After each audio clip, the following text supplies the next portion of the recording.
We can shut 12 o'clock. So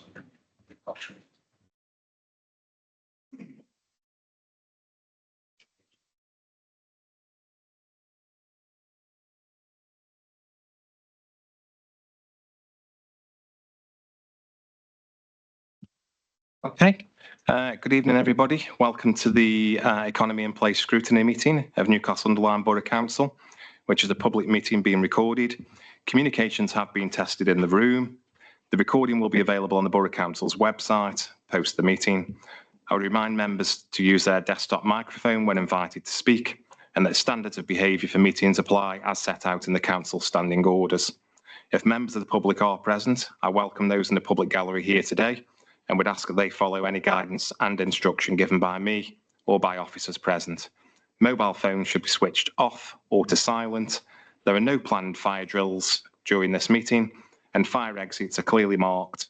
In the event of the alarm activating, please follow directions by staff. Okay, if we move to the agenda for this evening. Apologies received. I have received apologies for Councillor Gary Evans, Councillor Paul Wood, Councillor Robert Betley-Smith and Councillor Jonathan Gullis. We do have some substitutes here present tonight. Councillor Tagg representing Robert Betley-Smith. Anybody else? just me. Oh, sorry. And Councillor Graham Shaw representing Councillor Jonathan Gullis. Item number 2 on the agenda. Does anybody have any declarations of interest? I take silence as no, we haven't. Okay. Item number 3 on the agenda, minutes of the previous meeting. I have read the minutes of the previous meeting, but obviously I wasn't present at that particular meeting. Simon, is there anything you'd like to add? That's probably one of the only people present, unless anybody, Councillor Parker. I have wanted to add up to tables read. Okay, we'll take those minutes as read then. Thank you. Item number 4 is the Newcastle Town deal. Simon, would you like to give an update on?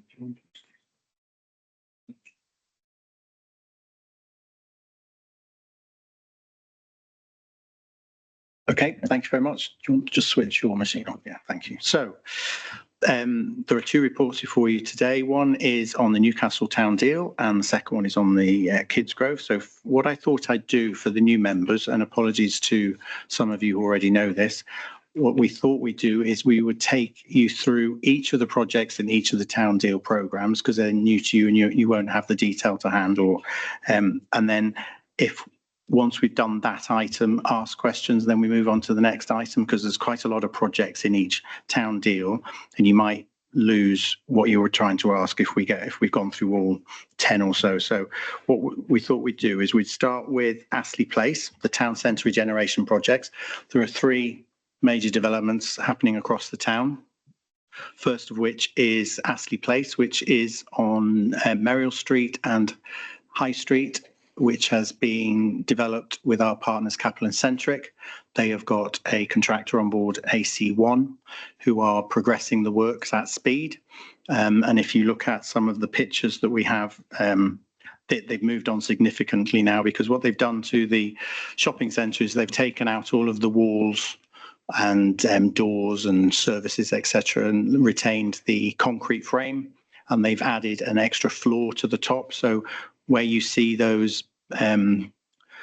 steel frames on the top there before the sky, that's the new floor that they've added in. And since this picture was taken, they've put all of the new external walls or the internal finishes to the inner walls up, and they've put all of the new window frames in. But you can see that they've got, if you walk down, you'll see that there's some plastic covering the windows, etc.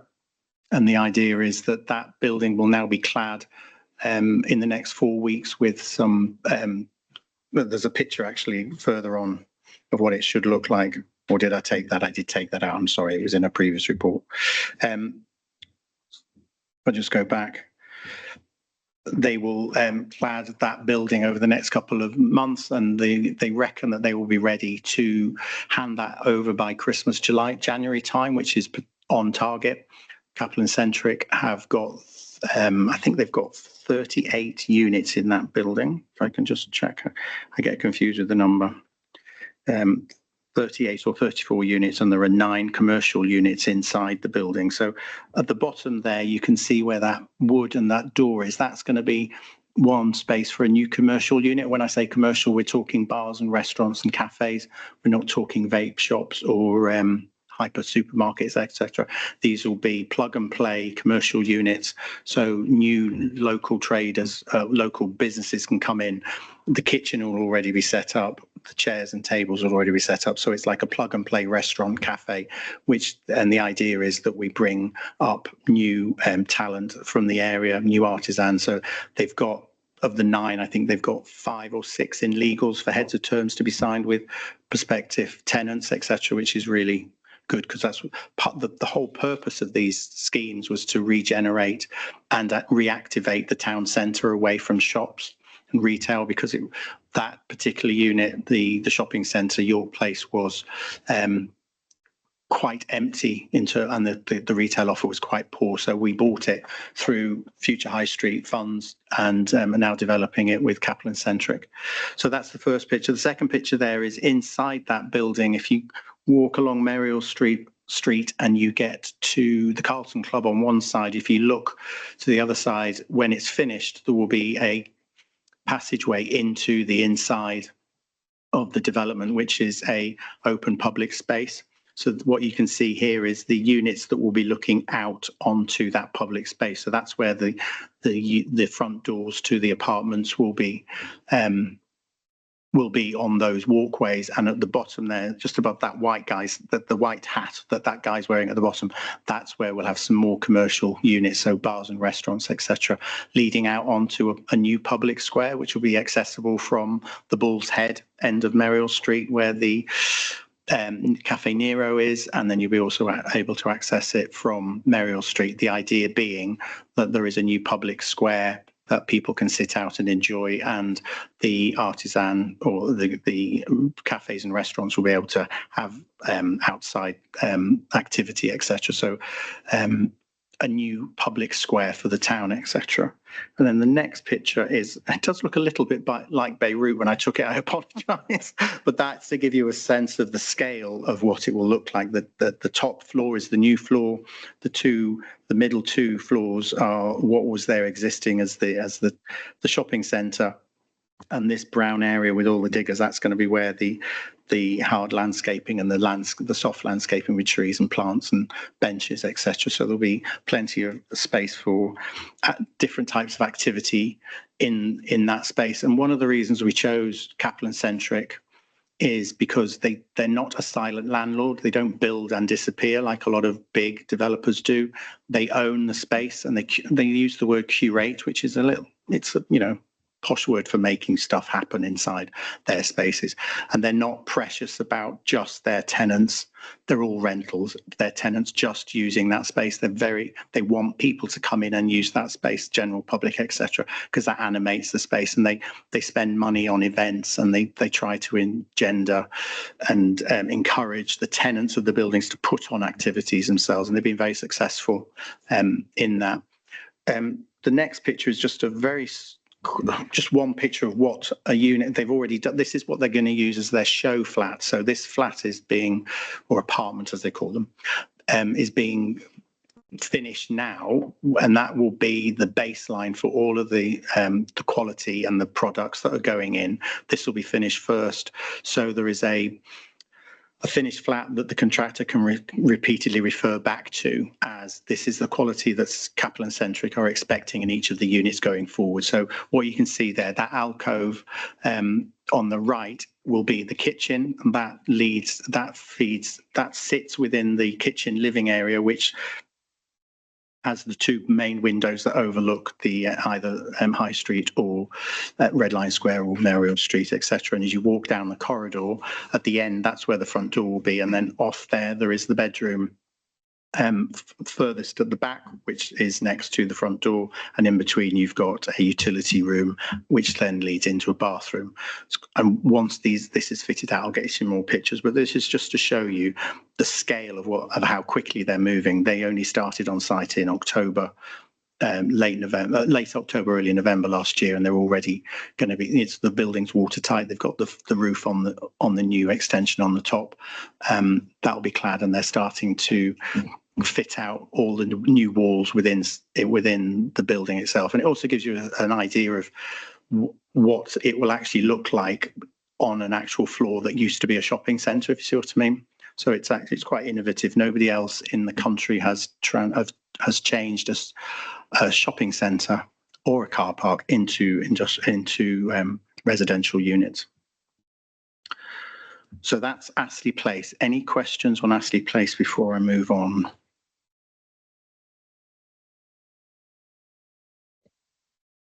Councillor Tagg. Thank you, Chair. Thank you for that. I'm really pleased with the progress that's been made on this and the other developments. And I think, as you said, Simon, the timescales. I mean, a lot of people don't realise it was only less than 3 years since the initial contact with Capital & Centric was made, and now we're at the stage of where we see on these pictures of the first of those projects, and as you say, occupied probably early next year, which is really good. So congratulations on that, and I think it shows the pace we can go at. And probably, if you do come back to answer a question, is a lot of people, when you talk to them in the town, say, why isn't it happening quicker? Why haven't we done this years ago? And it does take time to put these projects together, to get the funding together, and then to get on site. But any sort of comment you can give on that. The other one was question I get from people is, what units are going to be going in there? What can you tell us what they are? And of course, there must be somewhere in the programme where Capital & Centric are going to announce which units have been taken, and whether there's some exciting national companies perhaps, or good local artisan companies, as you said. When will that be? Do we know yet? So first question is, what's your comment on how quick we've done this compared with other projects you've been involved in? And then secondly, the units. Breakneck speed is the way we've dealt with this. We were very keen not to lose Capital & Centric as a partner, because they don't generally tender for work, because they get people coming to want to work with them. So we met them 3 years ago in Bournemouth, beginning of July 3 years ago, and within 2 weeks we had them signed up. Within 2 years they were starting on site. Within 18 months they were demolishing most of York Place, or Astley, York Place as it was, Astley Place as it is now. And we have the reputation in Capital & Centric of they've never worked so quickly with a local authority, and we hold the record within Homes England for getting a grant out of them in breakneck speed, and we're getting a lot of interest for how quickly we've done it. In terms of the commercial units, they will be local artisan. I've heard names mentioned, but they haven't signed the actual final documents, and I think Capital & Centric have got a well-oiled marketing machine, but I suspect that in the autumn they'll be making some big announcements of who they are. Some of them are local restaurants, cafes, etc., that want another unit in the town because they're doing so well and want to piggyback their success in here. And some are new to the area, but they are small, small artisan type. We're not having any national brands in there. That's not part of Capital & Centric's marketing. I keep mentioning Capital & Centric. Sorry, I didn't explain. Capital & Centric will own these developments. At the end, we won't. The deal is that they will develop the schemes, and at the end, they will buy them off us. So we don't take the risk of ownership and rental, etc. So Capital & Centric will own them. That's why I keep mentioning Capital, because in effect, we are funding these developments for them, and they will buy them back when they've finished. Thank you, Simon. Any more questions?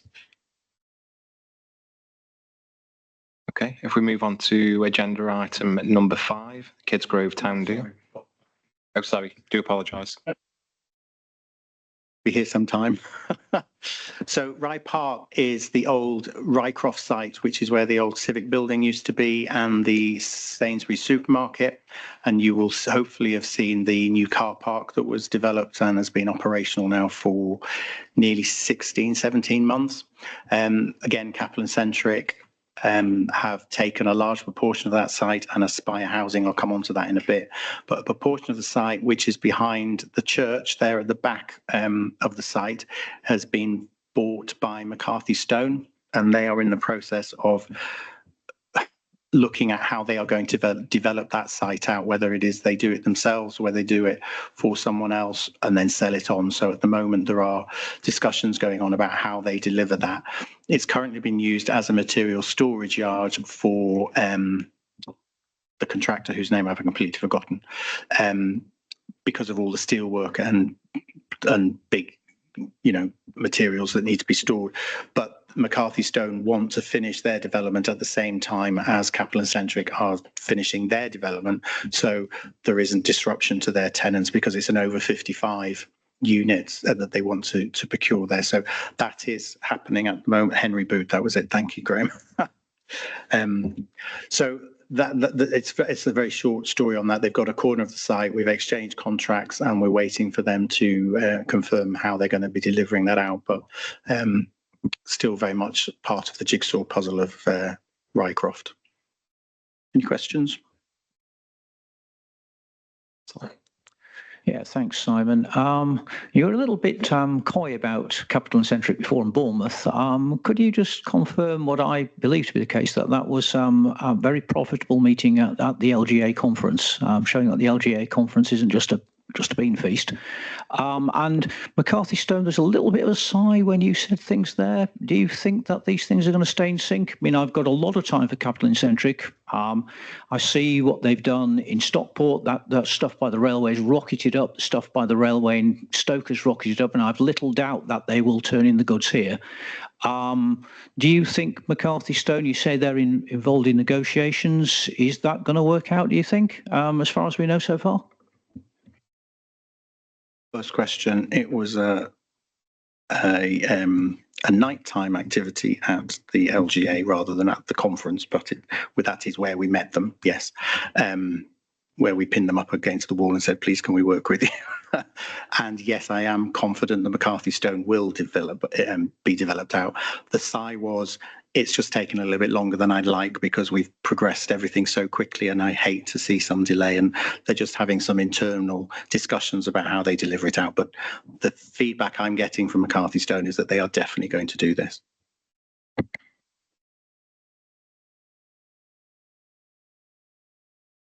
Okay, so I go to the next one, which is the actual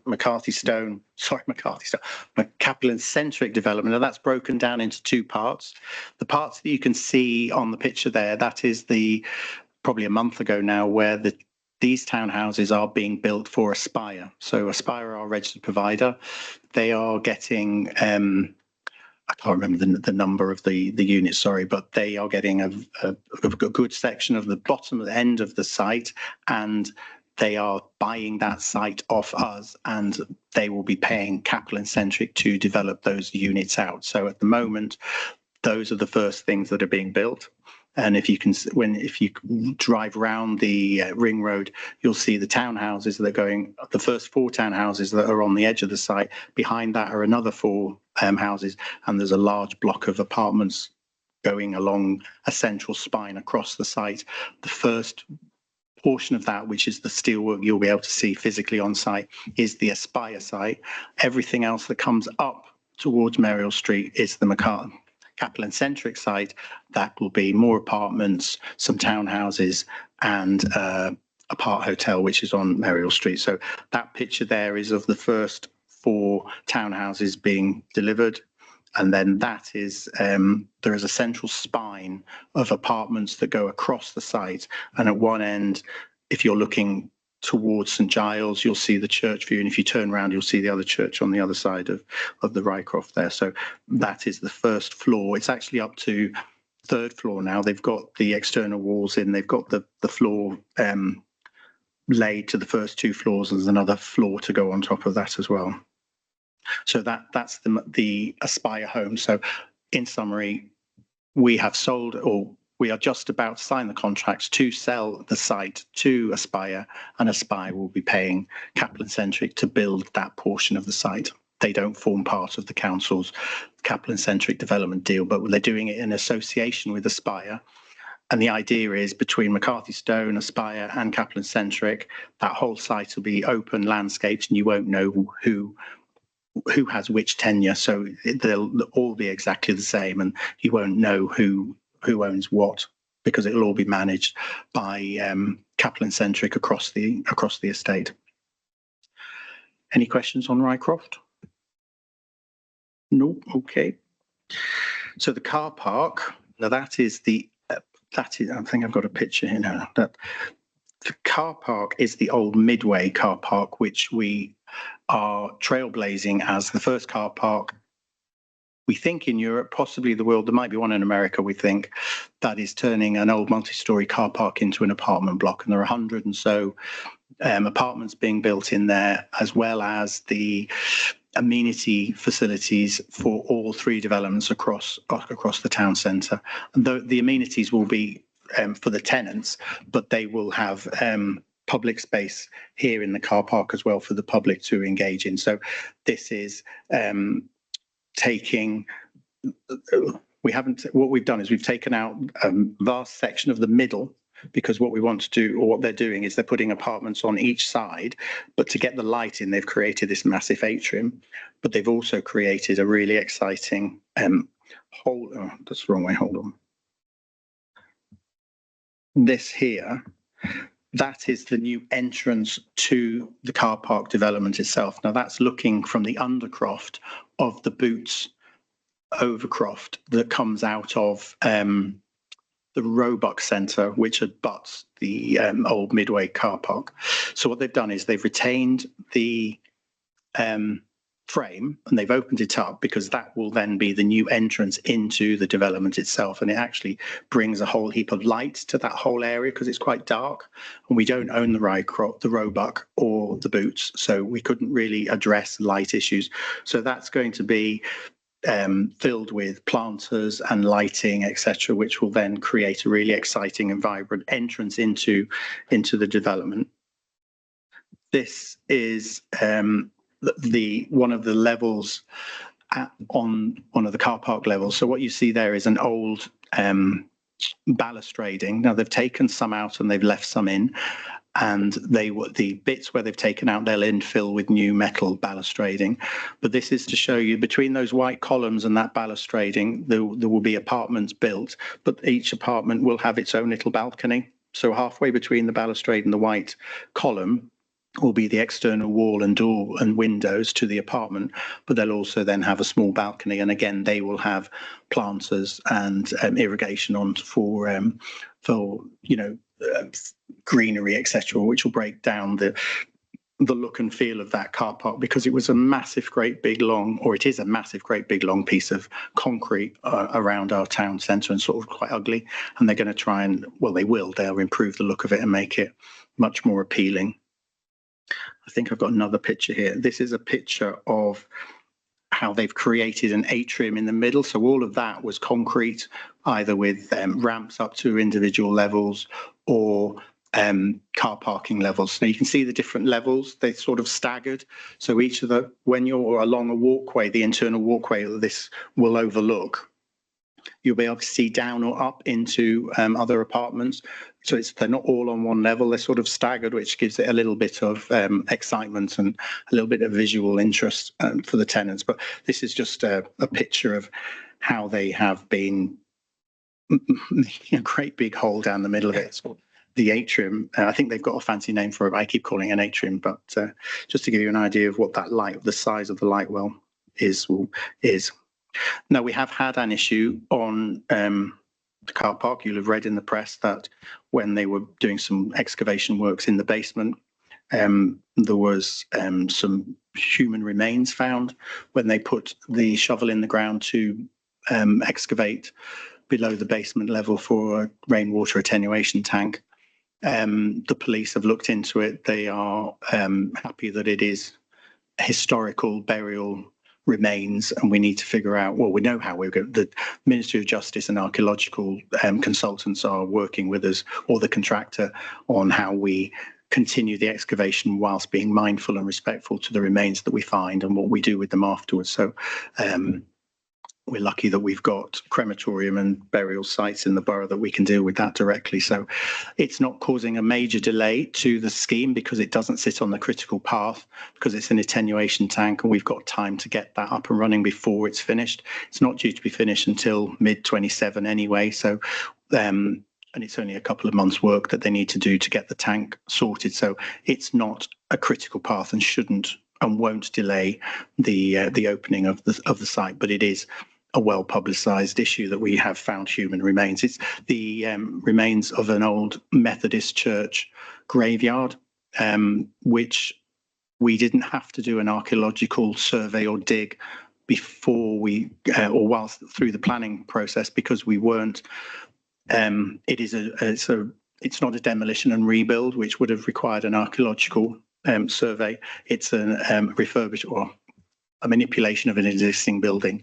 And prior to the car park being on the site, there was a council depot with depot buildings and car parking. So it was assumed that everything had been dealt with at that time. We're not entirely sure the number or extent of bodies under there, but we are either going to redesign the attenuation tank so we don't have to excavate, or we're going to get a license from the Ministry of Justice to carry out excavation, but it'll be with a watching brief from an archaeologist who will be mindful of everything that we dig up to make sure if any more human remains are found, we deal with them respectfully, and they're all logged and noted, etc. So any questions on Midway? Sorry, car park. Councillor Tagg. Obviously, that wasn't it. Obviously, a sort of flagship scheme in the three schemes we're doing here. Obviously, a first, as you said, of a car park being repurposed as accommodation. We know that it's already gained national attention. Obviously, you were down in Parliament, weren't you, for a reception there? You seem to go all these jollies, don't you? You've been to Parliament, LJ conference, but also you've been to Leeds recently, haven't you, as well, for the UK Reef, which is the country international sort of trade fair for regeneration and projects. How did it go down there? Because I know you would have been selling this there. And also, are there others looking to follow suit? Because a lot of areas and cities have got these car parks which were built, in the 60s, around that period. They've had, decaying concrete inside them. They've had many thousands of pounds spent on to bring them up to scratch, but have reached the end of their life, particularly with electric cars, as we know, are heavier. And also the modern way of people wanting to access the car park is you want to pay on exit. The Midway was never able to do that because of the entrance was so constrained. That's why with the new car park, you've got two entrances that come out onto Liverpool Road, which is gives the room to do pay on exit. So just is there anything you can feed back from UK Reef about how it went down there?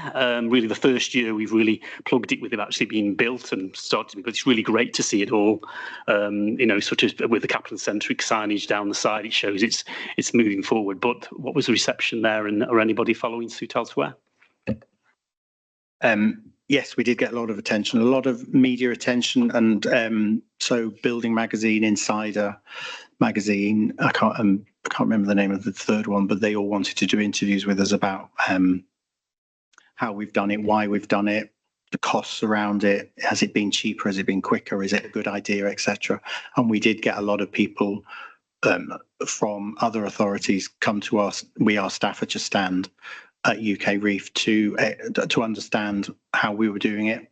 So, and we did a few roundtable events where we were there with Kaplan-centric and Homes England, who are developing it. Homes England are supporting it with a £19 million grant, etc. So there was an awful lot of interest in it. We had big displays on the stand around it, and we talked people through that. So, and today, John Moffat, who is the joint managing director of Kaplan-centric, brought up the new.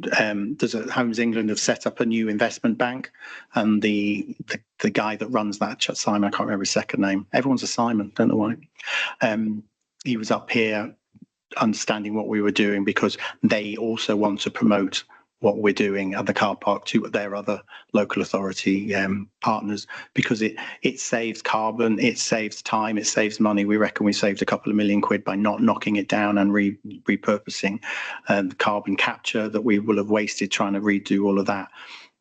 But also from an architectural point of view, and this is the thing that most people are interested in, the shape and the feel of all of the spaces in the car park and Astley Place will be very different and unique to a new build. A new build will be very square, very nice, and builders love it. And I'm not saying they don't love what they're doing, because this is, no one's done it, so they're really excited. But from a building point of view, having to deal with all the nooks and crannies and the different levels, etc., is a challenge. But it's going to create really exciting spaces that you wouldn't get from a new build. So yes, we are getting a lot of traction, and Capital and Centric are very keen to get people up to see it as quickly as they can. Okay, so I'll plough on. So these, the next few schemes are ones that we've delivered and are now finished. So on Iron Market, we supported Keele University to create a Keele in Town facility. This was an old, disused curry house at one point, and they bought that with support that we gave them, and they're running a facility there. It's got a cafe on the ground floor with teaching and learning spaces on the next 2 or 3. You can hire rooms in there. There's free internet access. It's a really well used facility to try and get some of the teaching activity from the university into the town, and also engage with some of the students from Newcastle College that have come over and used the space as well. And it's been utilised for mentoring, apprenticeship training, etc. Some of the contractor for AC1 for Astley Place hires a room there for its monthly meetings, etc., contractor progress meetings. So it's a well used and a really vibrant addition to our high street. Any questions on that quickly? No. We, as part of the soon to be award winning car park, I just need to find the award to apply for, but I'm going to get one somehow, because it's such a lovely car park, and I know I shouldn't get emotional, but it is a lovely car park. But we did put we spent some of the money on EV charging points. So on the ground floor as you go in, as after the disabled parking bays, we've got a suite of EV charging points that are run by Zest for us in there, and they're as I use the car park every day, you do see people charging their cars in there. We've got super fast charging points in there, which is a good use of money. Any questions on that? If we move further afield out into Nutton, we have awarded some money to the county council to develop some enterprise units at the enterprise unit zone that they already run up in Nutton. These are 6 new units that are just about to come online. They've had a little bit of an issue with getting their electrical connections made, but they've now been made and they should be going to market. Decent, gross space. What we find in Newcastle is we've got lots of big units and we've got lots of small units, but we don't have the medium-sized units where people can flow through. And what we want to try and stop, we want to try and put more of those into the marketplace so that we don't lose those small businesses that want a decent space. And with all of the changes in planning and EPC laws, it's more and more difficult to try and find decent space in Newcastle, so that this is a welcome addition to the stock that we've got, and that should be coming online at the end of the month, early July. We have put some money aside for a new village hall alongside an Aspire development in Nutton. We have been working with an education provider for SEN pupils to take some space in the village hall. We didn't want to build the village hall until we had an end user, because otherwise it would sit empty. And the previous cabinet had agreed that we would spend the money once we found an end user. Middle of around springtime this year, an end user came along, so we're working up the details on that around the adaptations that they would need to the building, because it will require a new planning permission probably because of the change of use from a village hall. But there will be a community use or a community hall in that facility, which their CIC charity arm will run, as well as use that facility during the day. So the idea is that it is used during the day, but it is also open to community use throughout the day, evenings and weekends, etc. That was always something that was key to the principles of that particular building. It needed to be a community facility. We were unable to find a community group that would take it on themselves. So we were quite happy when somebody came along that wanted to use it as a business, but also could use it and offer it up as a community facility. So we are working through the details on that, and hopefully they will be a little bit more what's the word, a little bit more set in stone at our next meeting, and we're still working through the details on that. Any questions on that? We've granted money through to Aspire, who have been delivering homes in Chesterton. Some of us were lucky enough to go and see the opening of those new homes in Chesterton. Really good quality, locally sourced bricks because they're made in Madeley. So that was a tick as well. So, and they're all occupied now, and Aspire are really happy with the product that they've got. And then along there's some over 55 and some bungalows being developed in there as well. So they're ongoing. So we're quite happy about that. Further up the road from here, the old, some of you may remember the old Zanzibar. I can't remember what it was called before, the Zanzibar nightclub, but Aspire bought that site about 5 years ago and have been working on a scheme. Capital and Centric are delivering that for them. And part of that development and the town deal funding is we're putting 5, again, medium size or smallish size enterprise units along North Street, again, for this growth area. So what we want to try and establish new businesses in Newcastle. We look after them. So these will be state of the art, small enterprise units. If you drive up there now, you'll see that they're all in constructed. They're putting the roofs are going on. The timber frame, they'll have a decent cladding, etc. But quite a visual statement that they're making. And then behind those, Aspire will be building out some townhouses and apartments, but the town deal has funded the build of those units. Again, just walking and cycling, sustainable travel, etc. has been a thing that we've granted money to Staffs County Council, so works along Hassel Street, the works along the crossing near the public toilets, etc. We've put passenger information for the bus routes in the town centre. We're refurbishing the bus station itself. Those plans are being currently worked up.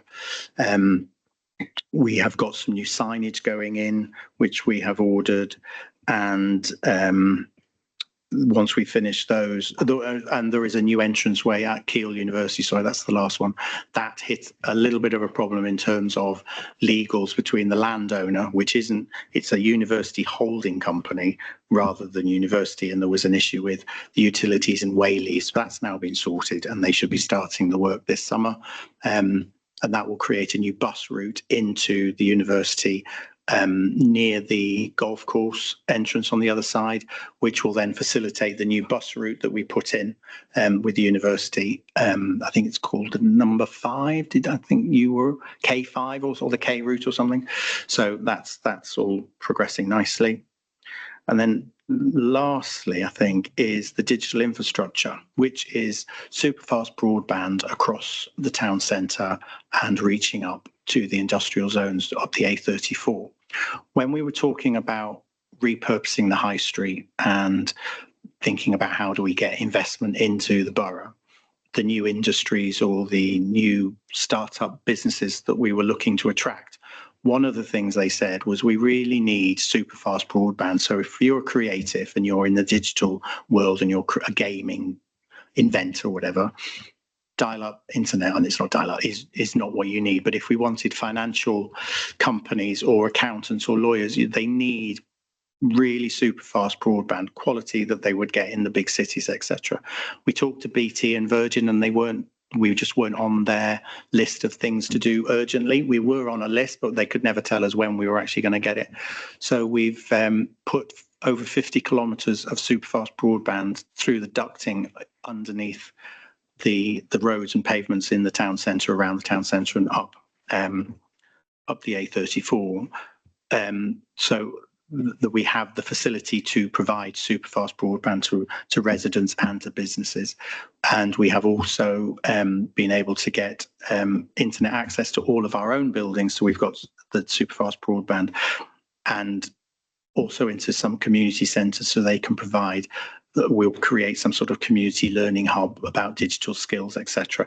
And they will have superfast broadband as part of this. And that's all free of use to them as well for the first 5 years, because the way that it's been structured. So that's now gone live. And one of the things that we're looking to do in the future is attracting, new businesses in. Part of having this infrastructure for them is key to them. They need decent places to work, decent places to live, hence the housing that we're doing, but they also need to be able to do decent business with the tools of the internet is now a utility, and they want decent utility speeds, etc. So we put that in.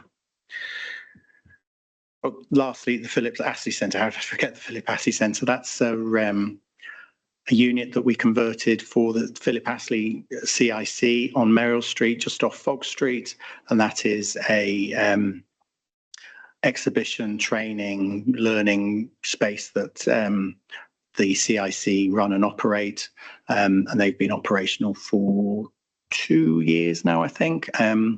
They're open Thursday to Saturday, I think it is, and they're doing their best to get people through the door to be shown circus tricks, skills, training, etc., exhibitions, because Andrew Van Buren, who's from a large magician family, has got lots of artifacts, etc. So that is something that was one of our first schemes to open actually in Newcastle. So that's the Newcastle Town Deal in a whistle. It wasn't a whistle stop, sorry, was it? But any questions? Councillor Parker. Thank you, Chair. Just one going back to the Zanzibar projects. Are they keeping that mural? Yes, they are.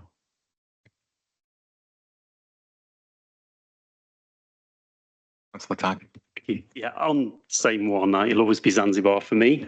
That's my period. No, it's got many names over the years, hasn't it, that site? And it's great to see it actually being redeveloped. I think it's one of the Cinderella projects in the regeneration of the town. It was funded originally, wasn't it, by Town Deal advance money for the demolition of the former nightclub. And now that it's beginning to come up out of the ground like everywhere else, I think it's one of the first schemes we looked at, and it's gradually coming online now. I think most important, as well as you mentioned, the enterprise units, which we fought long and hard for. I think Simon will agree with me on that, to make sure we got those on there because they're so popular. That's why the county council are building a lot more in Nutton. They're doing them all over the county. Actually, they're snapped up by small businesses and you help them grow, and then they move somewhere else. And I think those will be the same there on North Street, and I think it will lift North Street in that corner there as well, because that's it's been very run down for years on the corner there, so that will really help there. One of the things I just wanted to mention, it's probably Graham would probably want to answer this than you, and I'm sure it'll be easy for him to answer, so I'm not dropping it in here. But it seems to be mixed messages coming from the new administration on the regeneration. For example, in the press release that was put out relating to the car park project up and running again because of after the stop because of the remains that were found. This is the landmark development. This is leader of the council. This is a landmark development playing a vital role in the future of our town, creating new opportunities for businesses and visitors and residents. But on Talk TV, the leader of the council had a snipe at the regeneration projects and said the previous council were trying to create London, make the borough into London, which he was meant in a negative connotation of part of what he was saying during his interview on Times TV. So if the deputy leader just clarify, is it the press releases of the council putting out, or the personal views of the leader about the regeneration of the town? Does he welcome it and see it as pivotal for the future of our town, creating those new opportunities for residents, businesses, and visitors? Councillor Shaw. Yeah, I can guarantee that we are 100% behind the regeneration of Newcastle in whatever form that takes. And I'm pretty certain that Councillor Gullis is exactly the same. I do know that he has recently written to the Chancellor and the Secretary of State regarding Pride in Place and requesting funds from that, or almost demanding funds from that, as you did yourself when the last administration was in. He did tell me that you didn't get a response, and we are still awaiting one as well. So we all know how difficult it is to, for these boroughs to get that kind of funding. But I'm pretty certain if we do, then we can make the best of it. But as far as I'm concerned, and I'm certain I speak for Councillor Gullis as well, and everybody else in Reform, that the regeneration of Newcastle is one of the main priorities. Yeah. Thanks, Simon. Thank you, Councillor Shaw. Right. Item number 5, Kidsgrove Town Deal. Thank you. Thank you, Chair. So again, I'll take you through Kidsgrove project by project. There's a smaller number of Kidsgrove updates, so bear with me. So Chatterley Valley has now been completed. That was a contribution to the developers' costs around creating a new entrance to the industrial zone there and diverting a gas main along the road there. That was part of the problems that the developer had found in being able to afford the infrastructure remediation work. So we contributed to that just because of the sheer number of jobs that were promised. There's 1,600 to 1,800 jobs being promised on that site. The site has now been fully remediated. It's serviced up. They call them horizontal platforms for the vertical buildings to go on. I don't like how they just say they've made the ground flat and they're ready to build a building. But they are in final discussions with 2 companies for 2 of the units. I won't tell you which ones because I'm not allowed to because of NDAs that Harworth developer have signed with those end users, but they are confident that by the end of the year they will have some building work on those sites. We have a close relationship with Harworth in terms of making sure that their end users or any potential users that have come along and their planning requirements are dealt with as quickly as we can through our planning team. So, for example, the 2 large units you can see, I think they're 500,000 and 250,000 square feet. The end users or potential end users wanted the buildings to be taller at one end. I don't know whether you've seen some buildings have 30-metre high sections of the building, and then they have a 15-20 metre high general section, so it sort of looks like a little bit of an L shape. Some of them wanted that facility, so we took that through planning and reserve matters relatively quickly to make sure that the Harworth didn't lose the opportunity that the end users was presenting, and one of those end users is hopefully taking one of those units, etc. And some of the smaller units will be taken up by another one. But really happy that is now coming online. They're not easy things to sell, but they are showing positive signs, even through the slight economic downturn that we've had. The interest in advanced manufacturing and logistics industry end users has been Harworth are quite confident that they will fill that site relatively quickly. Any questions on Chatterley?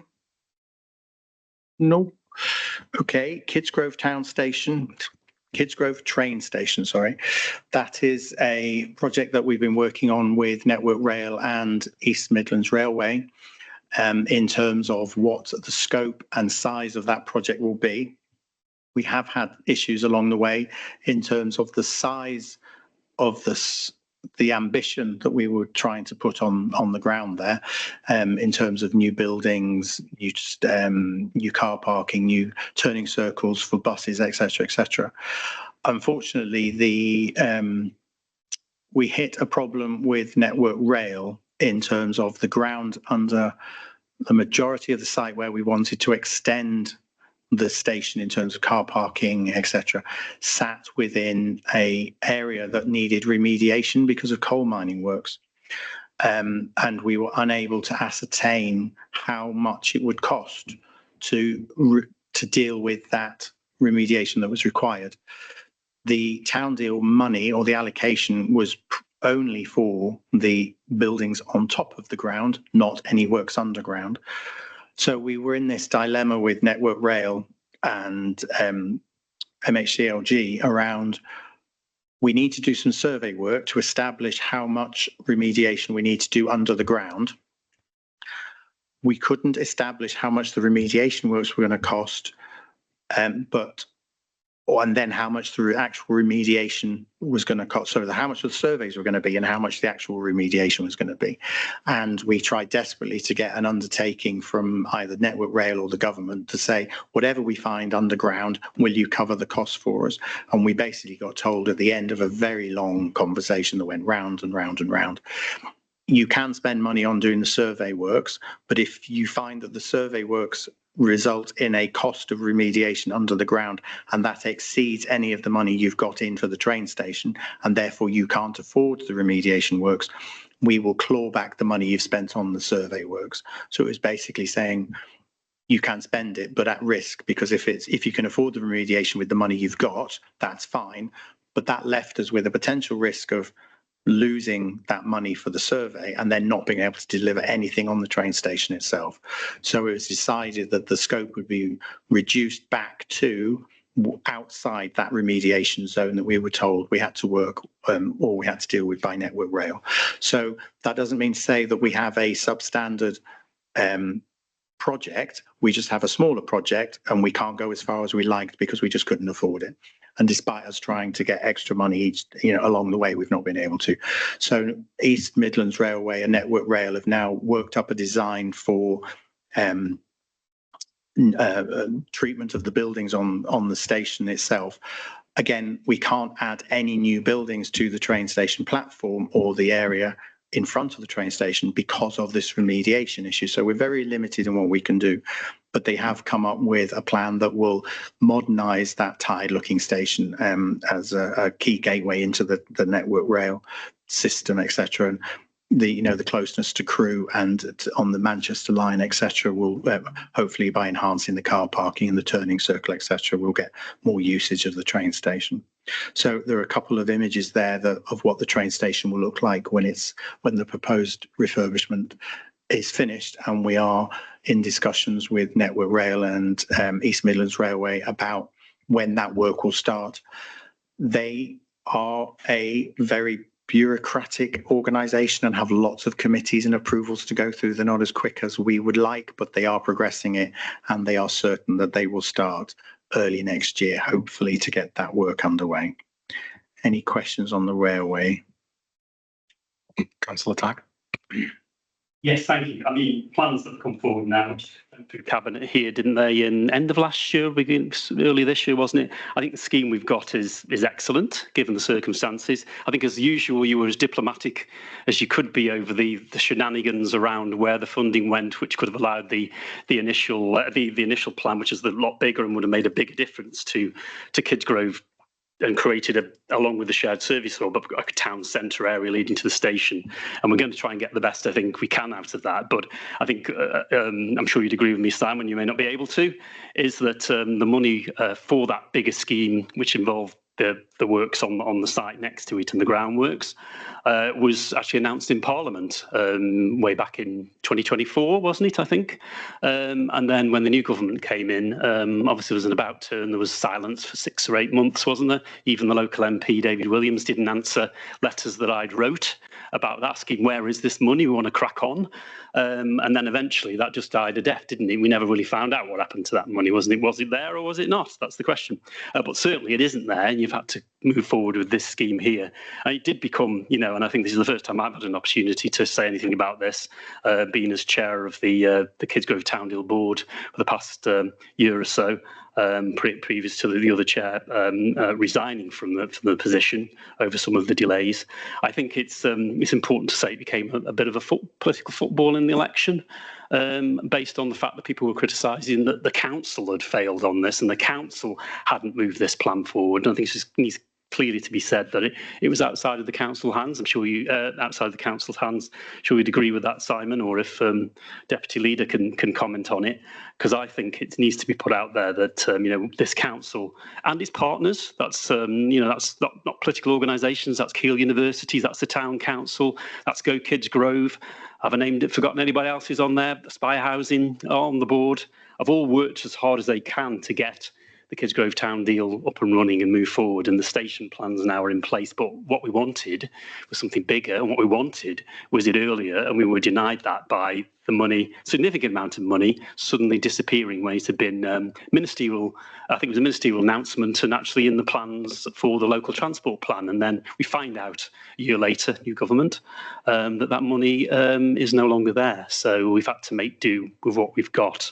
I think it's a good scheme on the station. Thank you, Councillor Tagg. I can't comment on that, Simon, but yes.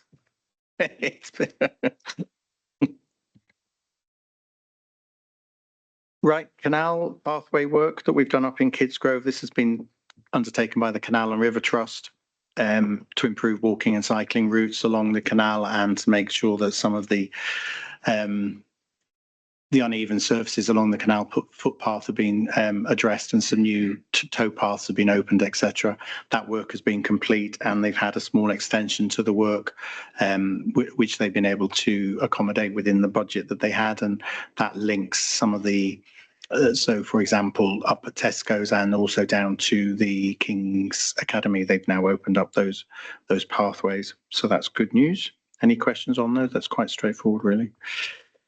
And you can see some of the works that they've been doing at the Hare Castle Tunnel there with all of the works that the Canal and River Trust. This right. So this next section will a little bit of history around this. The original intention of the Town Deal Board at Kidsgrove was to create a shared service hub for lots of local services, council services, partner services, and health services, etc., to occupy a new building that we were going to build on the meadows. That stumbled in terms of, whilst we were developing the scheme, a lot of the partners left the scheme in terms of their commitment to it and weren't able to actually say we will deliver this service out of this building, etc. So it became apparent that the scheme was undeliverable in its original form, and because we have a certain amount of time to spend the money, we didn't want to waste more time by waiting, because we'd already been working this up for quite some time. So what the board decided to do was it would reallocate the money from that scheme into several other schemes to provide. There was already a priority list. When we put the original bid into government for the Kidsgrove and Newcastle Town deal, we applied for 25 million. So we had lots of different schemes. When we got smaller amounts from the government, we then had to just take the top priority schemes. And so what we were able to do is look at schemes that we were unable to fund previously, but also look at how we looked at things differently now that we weren't delivering the shared service hub.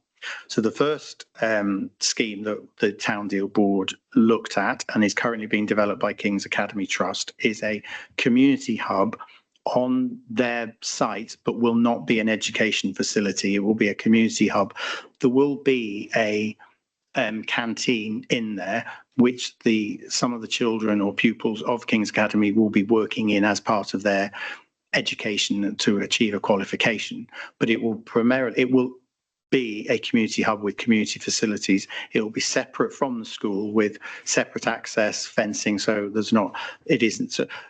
but it cannot be an education facility by sheer fact that the Town Deal money and the government's criteria will not allow it to be, because we can't fund educational facilities through the Town Deal money. So it is very much a community hub, and we're working with King's Academy to get that business case developed up, so it can be presented to the Town Deal Board in some form for them to approve.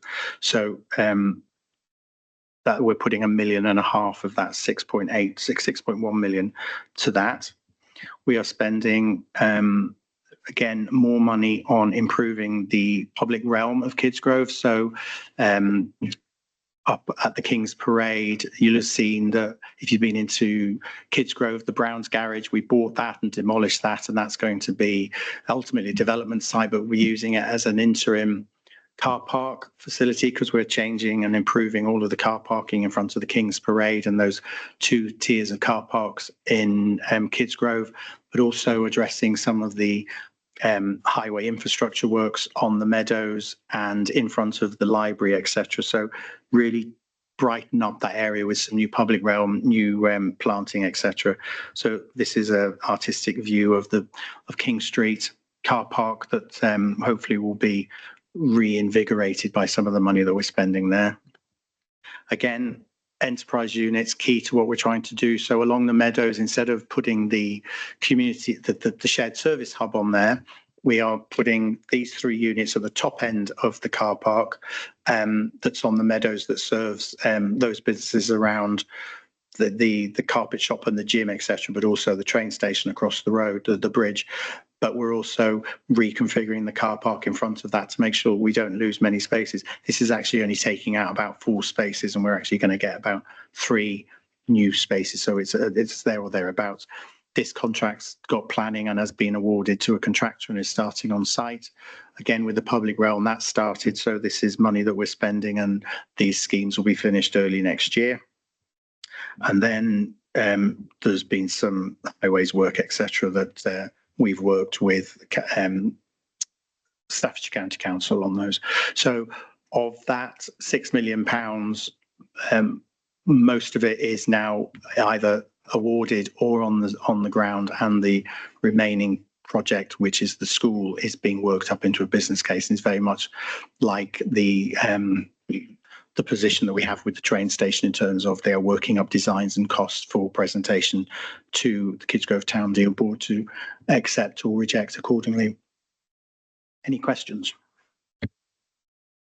Councillor Tagg. Yeah, thank you. I mean, like the last one, there's obviously a story behind everything to do with decisions that have been made around town deals and all sorts of things. I think the shared service hub was, its original name was obviously the wellbeing and health hub, wasn't it? And again, funny enough, before the general election in 2024, the health services were all up for being involved in that, and that was really the anchor. They were going to be the anchor of any future development. We're going to make it possible. And of course, I think that's minuted in the town minutes of board minutes of the time. And then, of course, a few months later, miraculously after the general election, there was no interest in them coming in and having that anchor tenant. I think they still want to be involved in the services that are put into this community hub, as it will be now. So I think we were sort of rug pulled from under us when we thought we had a scheme there that was really going to deliver for Kidsgrove, because Kidsgrove got all the health deprivation issues and all of that, and this was about getting people more healthy and getting them out and meeting people and of all ages. And unfortunately, we've lost some of that, but hopefully we can save as much as we can of that in the community hub. And I think, as I said with the last item, this has become a bit of a football locally, hasn't it? Again, over the King's Schools Trust being involved in this, and I think for me, that's why I supported this at the Town Deal Board, is because it gives us the opportunity to have some of that benefits we would have had with the shared service hub by a provider and a base for it that's already doing educational stuff, for example. I know you said there wasn't going to be educational stuff within it, but it could be education for all ages, couldn't it? It doesn't have to just be for the young people. And I think it's a great scheme if it can get off the ground. It needs support. So my question really is to the deputy leader, or asked it to the leader if he was here. Does the new administration support the King's Academy Trust, community hub idea? Don't have to answer straight away. If you want to let us know by writing or something, having conferred, but I think it's really important going forward because there are parts of the community that seem to have taken against the King's Academy for some reason, and I think it needs to be obviously an open debate about it, but there needs to be, I think, support from this council refresh going forward, because I think it's an important scheme for the future of Kidsgrove and for the health and wellbeing outputs of the residents as well going forward. And the money we're putting into there, as Simon has said, is a key part of the town deal money that we don't want to lose and have to go back to the government if we don't spend it or anything like that. So it has to be allocated. But I think this scheme does give us the best outcomes for Kidsgrove that we wanted from the original shared service hub. And by the way, we get some really good public realm around. I was talking about it earlier around the station area. We hadn't got the station plan we wanted, but that has been really well designed with the enterprise units again, which will go down very well with up and coming businesses and bring people into that area of town. So there are spin-offs from this as well. But yeah, just that question to the deputy leader on King's Academy Trust's proposals for the community hub and whether that's got the support of the new administration. Yes, I will speak to Councillor Tagg to get the the finer details. Sorry, to Councillor Gullis, Councillor Tagg, sorry. And we will be writing to you with regards to, the full details of that once we have them. Any more questions? No. Okay. Next on the agenda, agenda item number 6, Pride in Place. And I know, Councillor Shaw, you're here to represent Councillor Gullis, and you did touch us on this before. Do you just want to add anything further to that? Yes, I think Councillor Tagg knew what was coming, maybe. So, yes, I would like to say and place on record that Councillor Gullis has written to the Secretary of State and the Chancellor with regards to funding from Pride in Place. I know the last administration tried their very best to get funding and didn't even receive a response, I'm told. I don't know if that's correct, of course, but Councillor Tagg's nodding, so I'm guessing that it was. And we are awaiting a response, but, we have only just recently written. So hopefully we can get some of that really important funding in place. And I just want to place on record and ask the committee members that, that we are going to do that. And, that is one of our main priorities. Like I've already said, the regeneration of Newcastle. Thank you, Councillor Shaw. Moving on to agenda item number 7, the work programme. So at the moment, there is nothing on the work programme. I'm extremely keen that we continue with the hard work that's already gone in with the previous administration in the borough to get a lot of these projects that we've discussed tonight up off the ground and into fruition. Newcastle is definitely going to be better for these programmes being up and running. So not for now, but going forward to the next meeting, if everybody can have a think about things that you would like to see on the work programme, then we're happy to collaborate and work together as much as we possibly can on that work programme to take that forward with some new, fresh ideas.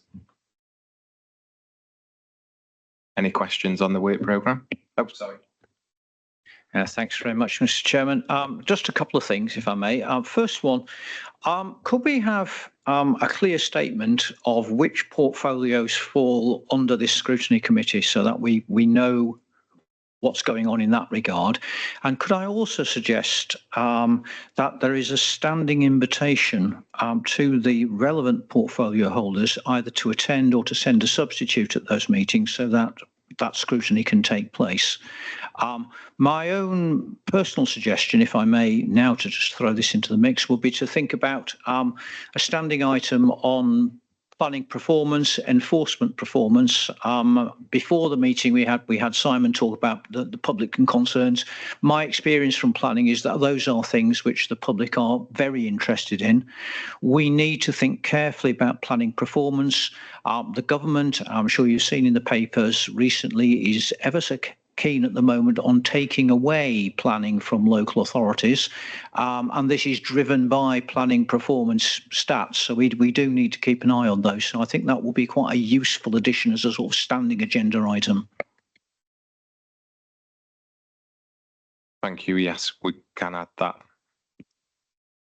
Councillor Tagg. Yes, I think we'd thought that we were going to give expressions of ideas for the work programme at this meeting. I think we probably need to, because the next meeting is, I believe, in September, isn't it? So we should be, almost through a few months into the year, if not approaching, a few more months before we'd even get a work programme up and running if we only discuss it at the next meeting. I mean, for me, I think there's the Wallace Quarry issue, I think, which has always come to this committee. I think it should still come to this committee. No? Has it gone to the... Oh, okay, fine. That's fine. So it's been picked up by Health and Wellbeing. Okay. The other one for me would be the Business Improvement District, the bid. Obviously, I believe the leader of the council will be sitting on the bid board, so he could be the one to report back. And I think it's an important partnership we've got with the bid for the future of this town centre. We also have the Go Kids Grove version in Kids Grove, which could be probably do both of them. Let them present a report to us if they wish. I know the bid in Newcastle doesn't like to do that, but then the bid board member for the council can do it on their behalf. And we brought a report probably very early in this year, didn't we, of the updates. I think it'd be really good for us to know more about what the bid are planning for the town. Of course, they take a levy off each of the businesses in the town and then spend it for the benefit of the town. So I think scrutiny of that is really important. And I think for me, the other one is the HMO policy as well. A motion came to council the end of last year about officers providing an updated policy and also looking at Article 4 directions. And I think this committee could do some work on scrutinising that and obviously making sure we have a policy that fits requirements, particularly as HMOs are big in the news at the moment, and we do have some in the borough which are coming through the system. But I think the policies around that should be scrutinised, and particularly Article 4 directions, which we have done in this council before, but we could use more widely. Interested to see what the officers' take is on that, because what I can remember, we were waiting for the report to come back, and I understand that the previous head of planning was bringing a report post-election, which is we're in that period now. So let's have a look at that if we can, and help Cabinet to make some decisions that will help and benefit our communities where HMOs are becoming an issue, which are causing community tensions and changes to communities that people don't want to see. Thank you for those, Councillor Tagg. Thank you. Anybody else? Can we include the town centre markets as well, please? Thank you.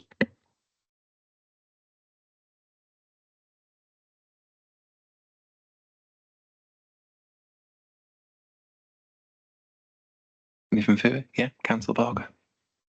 Thank you, Chair. Yes, all of them have been covered. I would also like to bring Aspire in, because as you know, Simon, 18 months ago when they were supposed to be doing a presentation for all 44 members, and then they backed out, and then at a few of the meetings that we had in E&P, I asked the question and you were just like, no.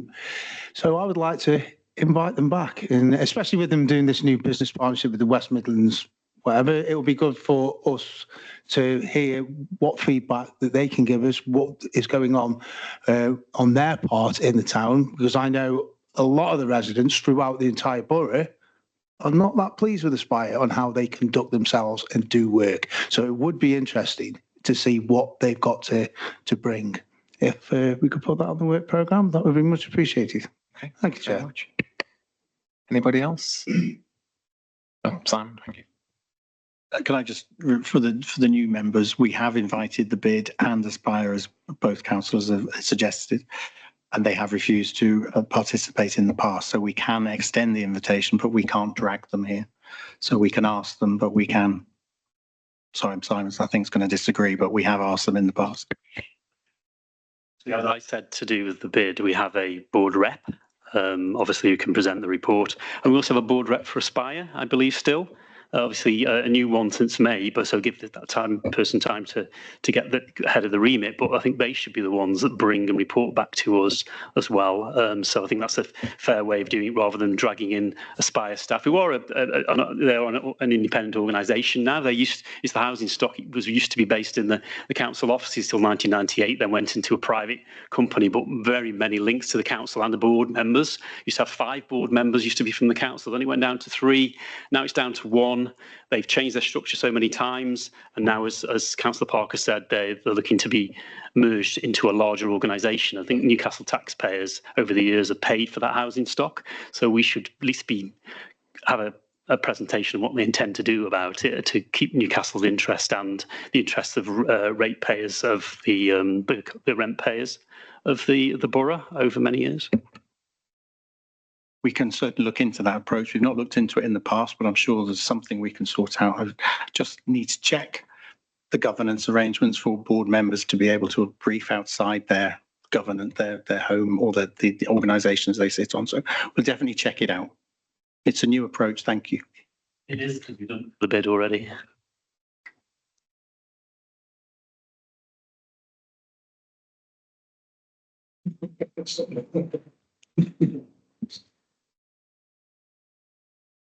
Thank you very much.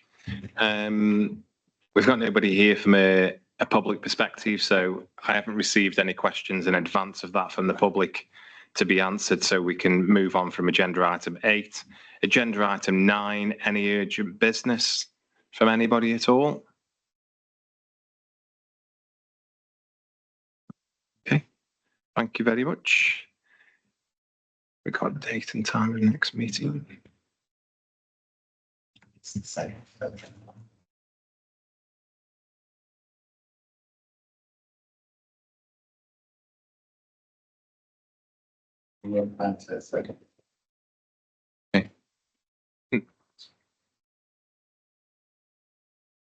24. 24, I missed that. Okay, date for next meeting, 24th of September. Thank you everybody for taking part tonight. I look forward to seeing you all in September. Thank you.